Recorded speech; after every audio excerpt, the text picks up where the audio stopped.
Okie dokie, the boards are in, so they're 6-inch boards.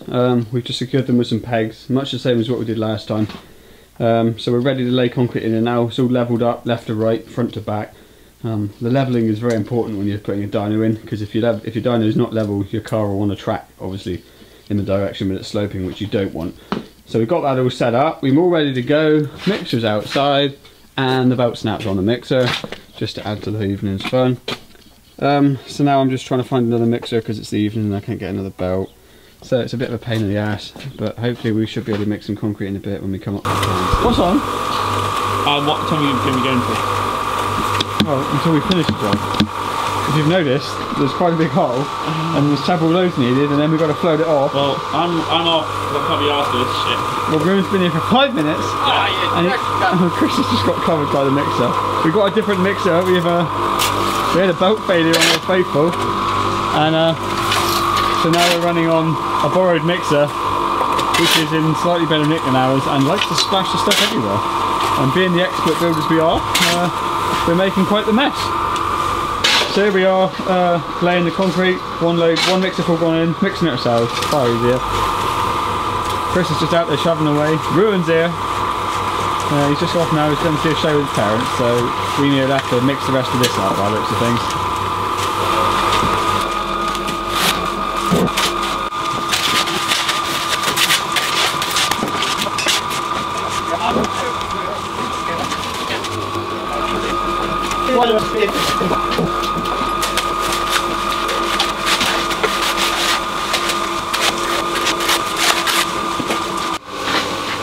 There we got 2 or 3 mixerfuls in now. I got Chris mixing. I'm sticking it away. I got the easy job really, so I shouldn't complain. Chris is getting a bit beastly. We certainly aren't expert builders by any matter.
Right, we're just over halfway I reckon here now.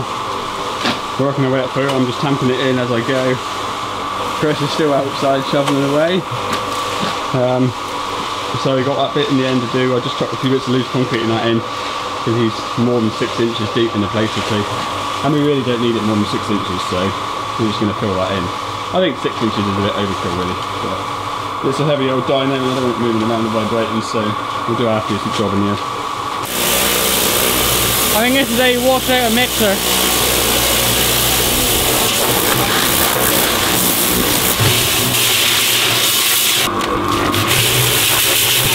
Right, finished.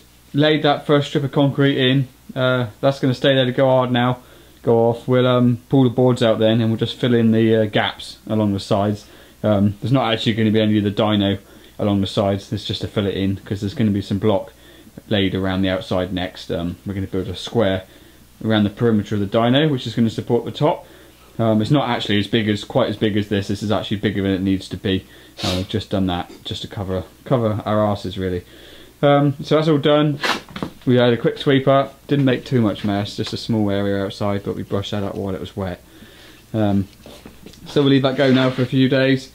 Hopefully it's level still. It was all level when we put the boards in, so as long as the boards haven't moved, it should be level both ways, which is fairly important. We put a level on it about halfway through the job and it was all still looking nice and level, so I'm pretty confident. That's the concrete all finished.